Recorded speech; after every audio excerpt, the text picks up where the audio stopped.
अब तक रिटायर्ड कर्मचारियों के लिए एक बड़ी समस्या ये रही है कि उनकी पेंशन की गणना 15,000 रुपए तक की वेतन सीमा के आधार पर होती है। यानी अगर किसी कर्मचारी का मूल वेतन 25,000 या 40,000 रुपए भी हो तो भी उसकी पेंशन सिर्फ 15,000 रुपए के आधार पर ही निकाली जाती है। लेकिन अब सरकार इस लंबे समय से चली आ रही समस्या को दूर करने के लिए एक बड़ा कदम उठाने वाली है। ईपीएफओ यानी कर्मचारी भविष्य निधि संगठन वेतन सीमा को 15,000 रुपए से बढ़ाकर 25,000 रुपए करने का प्रस्ताव तैयार कर रहा है। अगर ये निर्णय लागू होता है तो देश भर के 1 करोड़ से अधिक कर्मचारियों को इससे सीधा फायदा मिलेगा और उनकी पेंशन में काफी बढ़ोतरी होगी। वित्तीय सेवा विभाग के सचिव एम नागराजू ने इस बदलाव की तुरंत जरूरत पर जोर दिया है। उन्होंने कहा है कि ये दुख की बात है कि 15,000 रुपए से थोड़ा भी ज्यादा कमाने वाले लाखों कर्मचारी पेंशन के दायरे से बाहर रह जाते हैं और बुढ़ापे में उन्हें पूरी तरह अपने बच्चों पर निर्भर रहना पड़ता है। उन्होंने स्पष्ट किया कि 15,000 रुपए की सीमा साल 2014 में 6,500 रुपए से बढ़ाई गई थी और तब से आज तक 11 साल में कोई बदलाव नहीं हुआ है, जबकि महंगाई लगातार बढ़ रही है और लोगों की आय भी बढ़ रही है।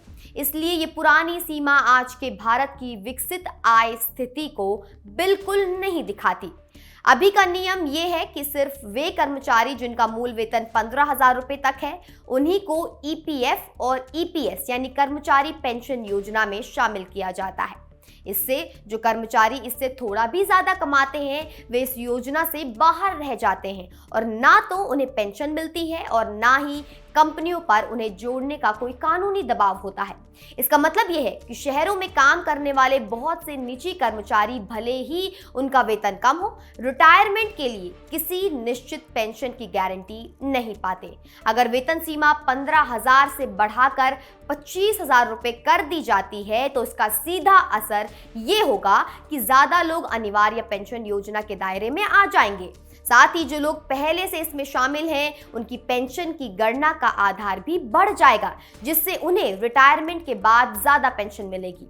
उदाहरण के लिए अगर किसी कर्मचारी की सैलरी 20,000 रुपए है तो अब तक उसकी पेंशन 15,000 के आधार पर निकाली जाती थी, लेकिन नए नियम में ये 20,000 रुपए के आधार पर निकाली जाएगी, जिससे उसकी पेंशन में काफी अंतर आएगा। साथ ही ईपीएफओ ने कर्मचारी पेंशन योजना में कुछ और महत्वपूर्ण बदलाव भी किए हैं। सबसे बड़ा बदलाव ये है कि ईपीएस की राशि निकालने की अवधि को 2 महीने से बढ़ाकर 36 महीने यानी 3 साल कर दिया गया है। इसका मतलब ये है कि कर्मचारी अपनी ईपीएस की राशि तभी निकाल सकते हैं जब वे 3 साल तक बिना नौकरी के रहें या नौकरी छोड़ दें। ये कदम लोगों को अपने पैसे को लंबे समय तक निवेश में बनाए रखने के लिए प्रोत्साहित करता है ताकि उन्हें जिंदगी भर पेंशन मिल सके। एक और अहम बात यह है कि सरकार न्यूनतम पेंशन की राशि की भी समीक्षा कर रही है। अभी न्यूनतम पेंशन 1,000 रुपए प्रति माह है, जो पिछले 11 सालों से नहीं बढ़ी है। संसद की श्रम संबंधी समिति ने इस सीमा को बढ़ाने की सिफारिश की है, क्योंकि बढ़ती महंगाई में 1,000 रुपए की पेंशन से बहुत काम नहीं चलता। उम्मीद है कि जल्द ही इस पर भी सरकार की ओर से घोषणा हो जाएगी। यानी कुल मिलाकर ईपीएफओ इन बदलावों से लाखों कर्मचारियों की पेंशन को लेकर एक नई सोच ला रहा है। वेतन सीमा को बढ़ाना, ईपीएस निकासी की अवधि को लंबा करना और न्यूनतम पेंशन को बढ़ाना, ये सभी कदम कर्मचारियों के बुढ़ापे को ज्यादा सुरक्षित और आरामदेह बनाने की दिशा में है। महंगाई के इस दौर में ये बदलाव आने वाली पीढ़ियों के लिए एक बड़ी राहत साबित हो सकते हैं।